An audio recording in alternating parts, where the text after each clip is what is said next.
You already have at least 3 profitable niches sitting in your brain right now. You just can't see them yet. So in this video, I'm going to show you a simple 3-step system that's going to pull them out in less than 15 minutes. And stick around to the end because I'm going to show you 11 niches that are making money right now that you wouldn't believe. All right, so the goal here is simple. Figure out who you're going to help and what you're going to help them with. Now, I'm going to walk you through this process step by step using myself from 13 years ago as an example. So this is right after I'd lost my job, before I'd done anything online. Just a regular person with work experience, hobbies, and a few problems I'd solved. And back then, I thought my background was boring. But it turns out I was sitting on multiple profitable niches, and you probably are too. So let's jump in. So step number 1, we're going to brainstorm 4 areas of your life. Let's call these buckets. So the first bucket is your work experience. And I don't just mean your current job, I mean every job you've ever had, every skill you've picked up. So for me, back in 2013,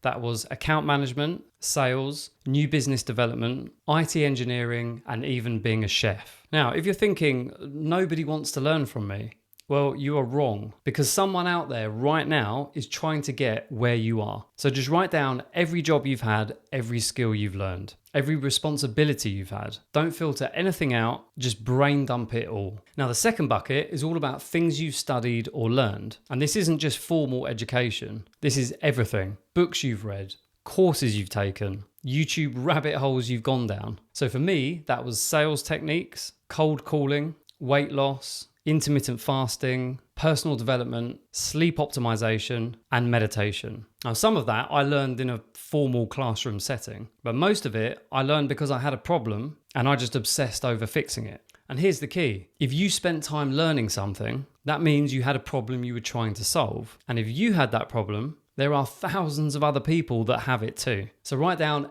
everything you've ever studied, everything you've ever learned about, even if you don't feel like an expert. Now, the third bucket is significant life events. Now, this can be where the gold really lies, because this is where your most powerful stories are. So for me, that was living in New Zealand for 2 years, losing a lot of weight, and overcoming severe shyness. But this could be anything. Overcoming grief, giving up a bad habit, finding love after divorce, moving country, dealing with a health scare, changing careers. These are all the things that have changed you, the things that force you to figure something out. And when you can teach someone how to go through what you went through, they will pay you for it. Because you're not just teaching information, you're giving someone hope that they can do it too. And the fourth and final bucket is your hobbies. So for me, that was running, going to the gym, DJing, and music production. And here's the thing, hobbies are great niches because you're already doing them for free. You already know all the beginner mistakes. You already know what's hard and what's easy. So all you need to do is just package that experience up. So write down every hobby you have or have ever had, even the weird ones. So that's step 1 complete. Now step 2 is all about turning that list into offers. And this is where most people get stuck because they look at the list they've just created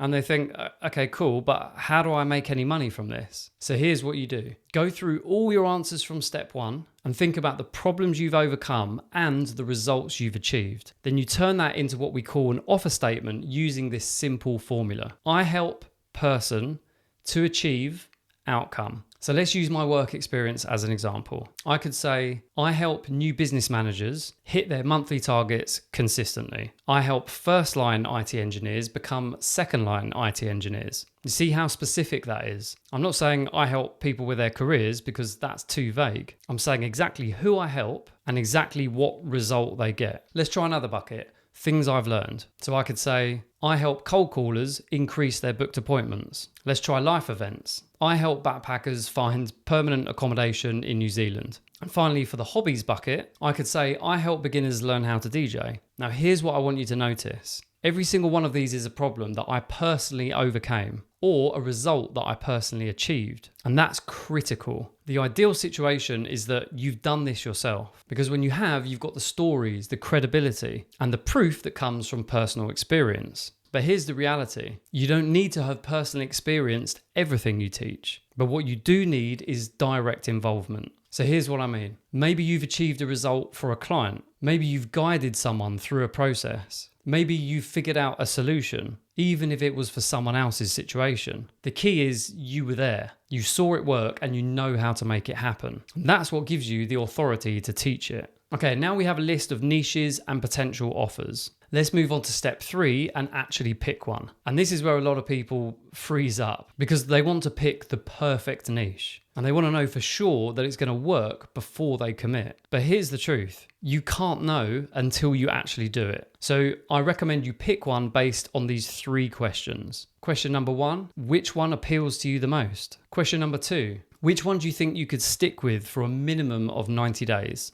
And question number 3 is which one do you think you would actually enjoy teaching? And that's it. Don't overthink it. Don't try and predict the future. You just need to pick the one that feels right and then move forward. So using my examples, I'm going to pick I help cold callers increase their booked appointments. But there's one more step that most beginners skip, and doing this increases your chance of success tenfold. You need to try and niche down one more level. Be as specific as you possibly can. So for my example of I help cold callers increase booked appointments, I would niche that down further to I help IT cold callers book 20 plus appointments per month. Do you see the difference? Now it is crystal clear who I help and exactly what result they're going to get. So when someone reads that, and they're an IT cold caller struggling to get appointments, they're going to think, wow, this person is speaking directly to me. Now, let me address a common question I get about this process. But Phil, shouldn't I validate all this? Shouldn't I be checking if there's actually demand? And honestly, I don't think validation is as important as everyone makes it out to be, because the chance that your niche is brand new to the internet is pretty much zero.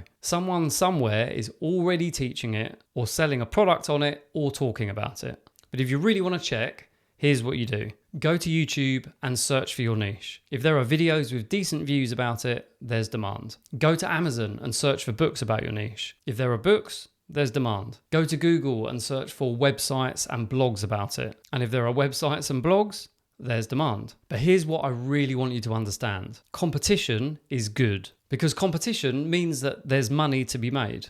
It means people are already willing to pay to solve their problem. But here's the other thing. You're not really competing with all these people anyway, because you have something that they don't have. You have your unique stories, your unique experiences, your unique way of explaining things. And that's what makes you different. Not your niche, you. So finding your niche is not complicated. You don't need to spend months researching. You don't need to wait for some perfect idea to hit you. You just need to follow the steps we've gone through in this video. Look at what you've already done. Pick a problem you've already solved or a result you've already achieved and simply help other people do the same. Now, I said at the start, I was going to show you 11 niches making money right now. So if you think your niche is too specific or you're thinking it's too boring, then these examples you're going to see will squash those doubts for good. So there's a guy making $3,000 a month teaching underwater breath holding. There's someone making almost $50,000 a month running a poop scooping business and teaching others how to do it.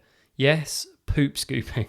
Someone's teaching donkey hoof trimming and making over $12,000 a month. Someone's making almost $50,000 a month with a menopause fitness product. Someone's making $3,000 a month teaching survival gardening. Someone's teaching spiritual beekeeping. They've got over 150 members and growing. There's a calligraphy school making over $6,000 a month. A trumpet academy making over $6,000 a month. Someone's teaching AI automations making over $70,000 a month. You can learn how to skateboard. The person teaching that is making over $20,000 a month. And finally, someone is teaching manifesting and they're making over $30,000 a month. Did you see what I'm saying? These aren't your typical mainstream niches. These are specific niche down topics that prove any niche can work if there's a problem you can solve. Because there are people out there right now that are desperate to learn underwater breath holding. There are people who are desperate to know how to trim a donkey's hoof. And there are people who want to start a poop scooping business. And all of those people are willing to pay someone who's been there and done it and can show them the way. So whatever niche you picked from your 4 buckets, I don't care how specific it is. I don't care if you think it's boring. There are people out there who need what you know and they're willing to pay for it. So the only question is, are you going to help them or are you going to continue overthinking everything? So here's what you need to do next. Step number 1, go through those 4 buckets and write down everything you can think of. Step number 2, think about all the problems you've overcome and all the results you've achieved and turn those into simple I help person to achieve outcome statements. Step number 3, pick the one that appeals the most. The one you could stick with for 90 days minimum. The one you'd feel you'd actually enjoy teaching. Niche it down and then start making content about it. That's it. Now, if you want to see this complete system laid out step by step, I've got a free guide for you that breaks it all down. The link's in the description below. And if you're wondering, okay, but how do I actually get started with content? How do I get traffic? Well, make sure you like this video and subscribe, because that's exactly what I'm going to cover in the next video. I'm going to walk you through the exact steps to launch your YouTube channel, even if you're starting from zero. No fancy equipment, no tech skills, just a simple roadmap to get you up and running. I'll see you there.